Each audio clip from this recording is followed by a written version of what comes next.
Maxime. Merci beaucoup Thierry. Très rapidement quand même des remerciements. Moi je suis très heureux d'être ici parce que je suis un peu amoureux de Strasbourg à vrai dire et également des Strasbourgeois et Strasbourgeoises qui sont très sympathiques avec moi. Il y en a beaucoup dans cette salle mais aussi des gens d'ailleurs qui m'ont beaucoup apporté, des rencontres que j'ai faites pendant ce colloque et voilà, je voudrais vous exprimer ma gratitude de m'écouter sur ce sujet qu'est la voiture. Alors la voiture, une sombre affaire aujourd'hui, surtout au regard des considérations écologiques actuelles. Je sais qu'il y en a qui travaillent sur ce sujet-là. L'écologie, bon, c'est quand même quelque chose qui pose problème. Et moi, c'est souvent la question qu'on me pose. Alors, qu'est-ce qui se passe? Vous pourrez me poser la question. En attendant, c'est pas ce que je vais évoquer aujourd'hui. Ce que je vais évoquer aujourd'hui, en tout cas ce que je vais essayer d'emmener, c'est une sorte d'anthropologie sensible de l'école de Strasbourg, le bretonienne, sur essayer de comprendre le sens que les jeunes accordent à la pratique de l'automobile. Voilà.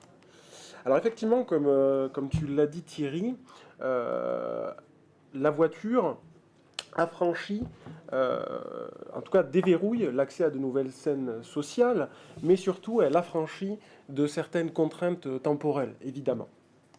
La voiture, c'est un outil, on pourrait le définir comme un outil au sens de l'euro agourant, en tant qu'extension utile du corps. Donc je vous le disais, un matériel d'autonomie supplémentaire pour s'affranchir de sa temporalité dans un contexte qui est celui, vous le savez sans doute, enfin vous le savez très probablement, celui de l'accélération sociale, comme le définit Rosa. Je vais juste vous citer un verbatim que j'ai trouvé très très fort dans l'un de mes entretiens.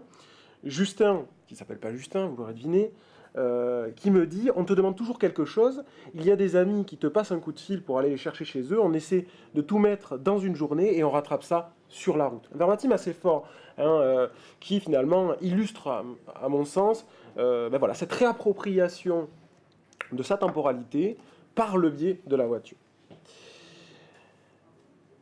Donc, je voulais quand même... Alors c'est ça, effectivement, l'automobile, mais pas que.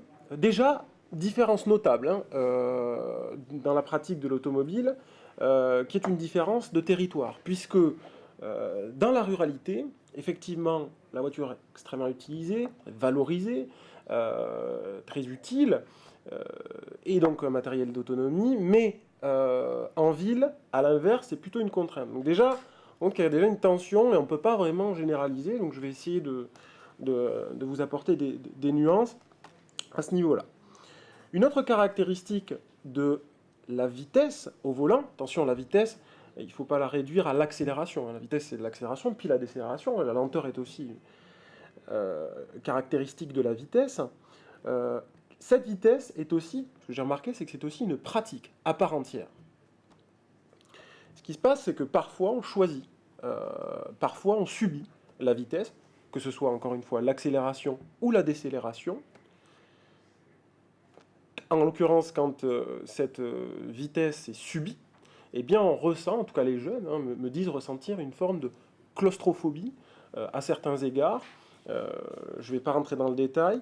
Et quand elle est choisie, une pratique donc qui permet de découvrir de nouvelles sensations, une grosse place de l'émotion dans l'expérience de la vitesse au volant. Voilà. Donc, globalement, on s'en rend compte, le temps est quand même très présent dans la conduite automobile, c'est pour ça que j'ai décidé d'introduire mon propos comme ça, mais il ne suffit pas à expliquer le phénomène du tout. C'est ce que je me suis dit au fur et à mesure de cette recherche. Finalement, mettre le contact, c'est aussi entrer dans une nouvelle peau à certains égards. Au volant, on ne distingue plus les autres par des caractéristiques physiques ou morales, mais on les distingue et donc on les reconnaît par les caractéristiques de leur voiture. On entendra souvent, et vous l'avez déjà peut-être dit si vous conduisez, la Clio rouge avec sa musique à fond, la Golf, vous voyez, donc caractéristiques on désigne par les caractéristiques de la voiture. Et du côté des automobilistes, c'est un petit peu la même chose.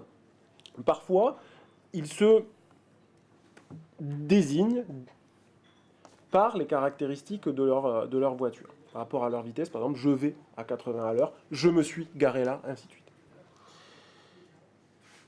Boltanski nous dit que justement la voiture relaie le corps parce qu'elle l'incorpore, hein, d'une certaine manière.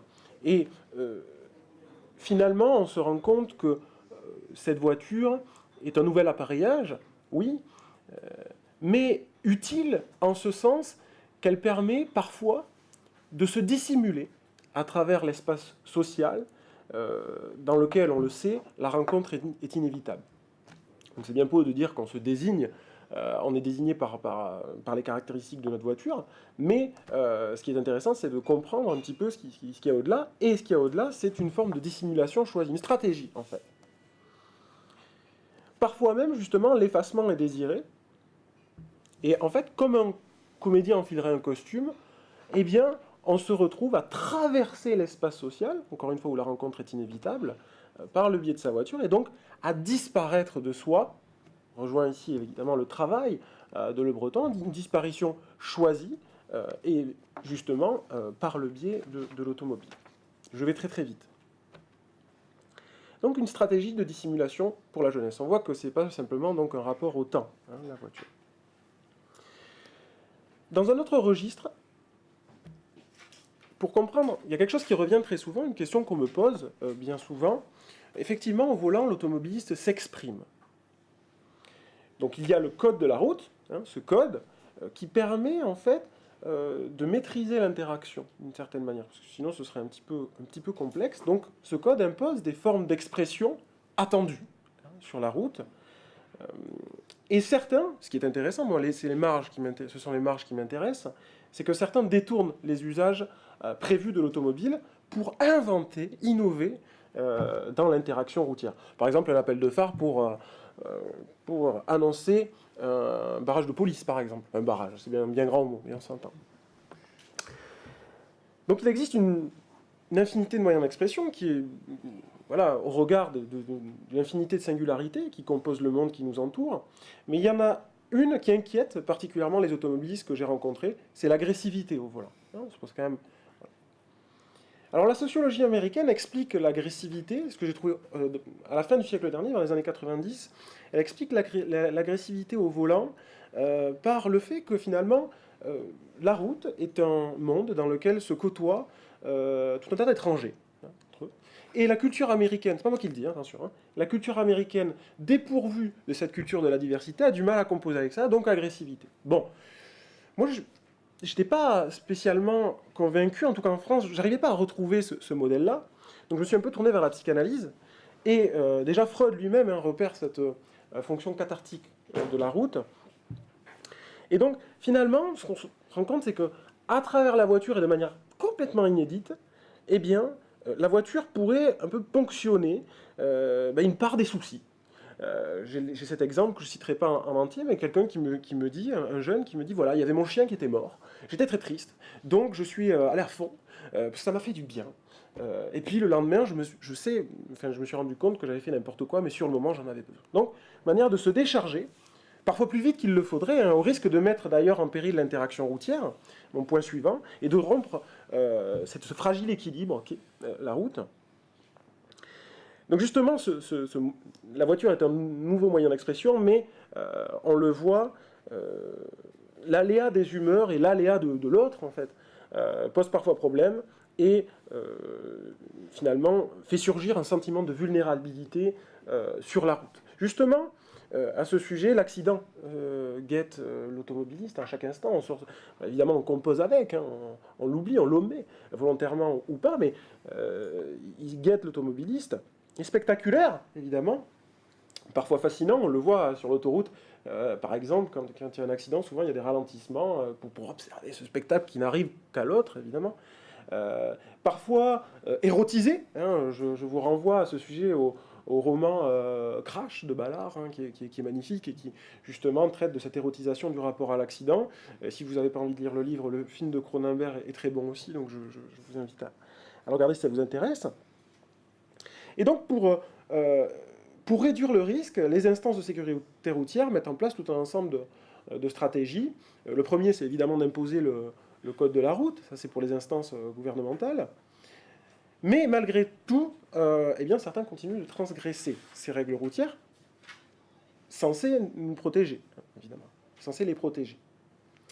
Alors il y a deux explications à la transgression, il y en a plein d'explications, mais il y en a deux que je vais vous présenter ici très rapidement. C'est d'abord la subjectivité du rapport à la norme, on le sait, hein, chacun et chacune disposant d'une norme particulière. Certains me disent 90 km par heure c'est déjà trop vite, donc moi je roule moins vite. Puis d'autres me disent 160 c'est à peine là où j'ai l'impression d'avancer, quoi.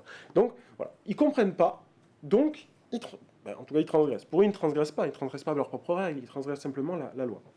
Et puis, la deuxième explication, c'est l'hétérogénéité des situations sur la route. En effet, eh bien, un code unique ne permet pas de... C'est bientôt fini ? Ça a 3 minutes. Ok. Ne permet pas de rendre compte de l'infinité des situations. Donc, eh bien, parfois même, on est obligé de transgresser le code de la route censé nous protéger pour, justement, éviter de prendre un risque. Il y a des situations. Si vous voulez, on pourra en parler, mais ça existe. Donc, pourquoi certains... Alors, et parfois, justement, donc, si vous voulez, les jeunes que j'ai rencontrés, par contre, hiérarchisent systématiquement leur rapport au risque et voilà, élaborent tout un ensemble de limites qu'ils s'imposent de respecter pour ne pas se mettre en défaut des limites qui sont par ailleurs pas tout le temps celles du code de la route. Parfois oui, parfois non. Et parfois, et c'est là où ça devient intéressant, eh bien, les jeunes générations que j'ai rencontrées transgressent leurs propres limites. Alors là, je me suis posé la question, pourquoi est-ce qu'elles transgressent leurs propres limites ? Eh bien, ce que j'ai observé, c'est que c'est justement à partir du moment où les jeunes transgressent leurs propres limites que la conduite automobile devient à risque. Concrètement, on observe d'un côté des pratiques ordaliques, et puis d'un autre, j'ai pas le temps de le développer, mais tout cet imaginaire du défi qui est très mobilisé sur la route, avec toute la symbolique du dépassement, évidemment, qui est présent et que j'ai pas le temps, malheureusement, de développer. Et juste, dernier point,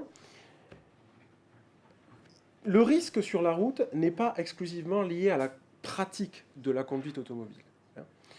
Autrement dit, il existe un autre moyen d'expression qui est en fait de l'ordre de la customisation, de la personnalisation. Alors évidemment, il existe des personnalisations un peu extrêmes, hein, et d'autres personnalisations un peu plus discrètes, comme par exemple un autocollant à l'arrière de la voiture, qui est extrêmement fort symboliquement, puisqu'il permet bien, de proposer à l'autre et à soi une facette de soi. Par exemple, je prends l'exemple d'une jeune femme qui me disait, voilà, moi, j'ai mis un autocollant de la Bretagne, c'est souvent des autocollants de la Bretagne, hein, je sais pas. Donc, un autocollant aussi. Et la Corse, c'est vrai. Un autocollant de la Bretagne pour me rappeler que j'y suis allé, etc. Donc, parcelle de soi projetée dans l'automobile. Il y a aussi l'entretien de l'automobile, évidemment. Hein, donc vous voyez, c'est quelque chose qu'on ne saisit pas. L'entretien de l'automobile, c'est pas parce qu'une voiture semble sale qu'elle l'est, évidemment. Simplement, elle est un marqueur, d'une certaine manière, d'un passage, quelque part, d'un voyage. Je prends l'exemple de quelqu'un qui me disait que j'avais du sable dans ma voiture, mais je le laisse volontairement, je le lave pas, pour dire je suis allé à la plage. Voilà, donc, marqueur. Et puis, évidemment, ces customisations extrêmes. Mais il faut faire très attention. Il faut faire très attention à ces customisations extrêmes, et même les plus petites par ailleurs, au risque, en tout cas parce que l'on risque de passer pour un kéké. Alors le kéké est très présent, c'est une figure anthropologique extrêmement présente et très sérieuse, je conclus, dans l'imaginaire automobile, en tout cas chez les jeunes. Tout ça pour vous dire, je vais très vite et je résume, que la conduite automobile, le risque dans la conduite automobile n'est pas exclusivement dans la pratique de la conduite, mais aussi dans le rapport à l'objet. Et ça va beaucoup plus loin en fait que la conduite, ce qui est l'immense majorité des études, en tout cas que j'ai lues, étudie justement le rapport à la conduite et on pourra aller un tout petit peu plus loin. Voilà, je conclus comme ça. Je vais évidemment pas terminé, mais c'est pas grave. Merci à vous. Je mesure à quel point, c'est d'ailleurs le cas aussi pour Louis, à quel point les objets de recherche sont tellement riches et sont tellement passionnants que c'est frustrant pour les chercheurs de devoir résumer en 15 minutes leurs propos. Tu as un magnifique analyseur des interactions contemporaines. La voiture, c'est fantastique. Et puis, clin d'œil à Denis, tout est rite. Hein.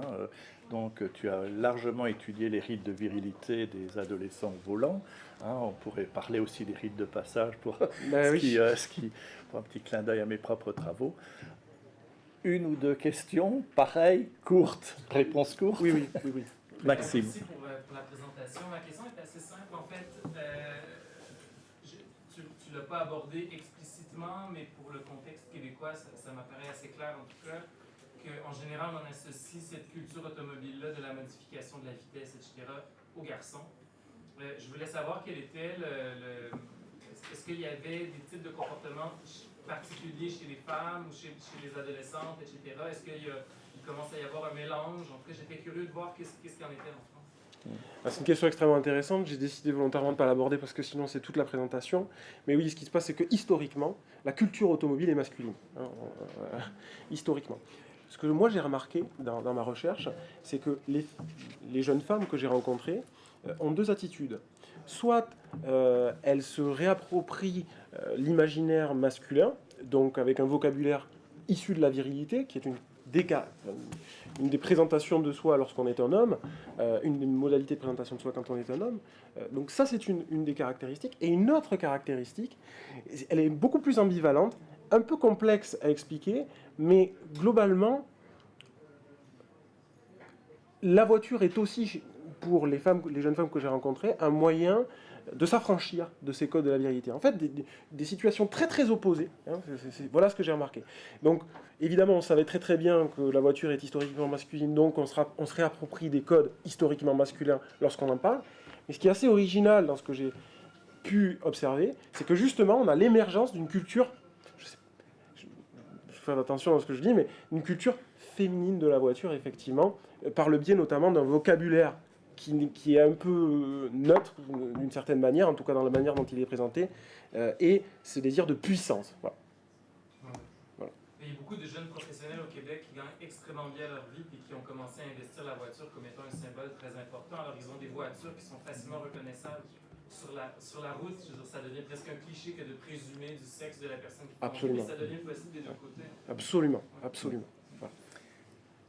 Alors, la dernière question.